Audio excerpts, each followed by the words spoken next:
Attorney, would you like to issue a statement? Ha?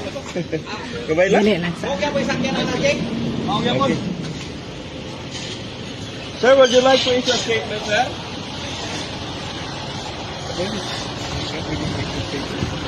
Oh, gamay lang. Unsay next may tabuan ni after sa. Sir, issue a statement, sir. Kung sa'yo naitabo ko? Attorney, unsay sunod mahitabuan ni after nakapiyansa na ang si Sean, attorney? Basically, we're just waiting for the arraignment. So the arraignment is the legal process of the court where the accused will plead guilty or not guilty. Okay. Pero after nakapiyansa naman siya, attorney, no? So, unsa na, discharge na siya sa hospital or?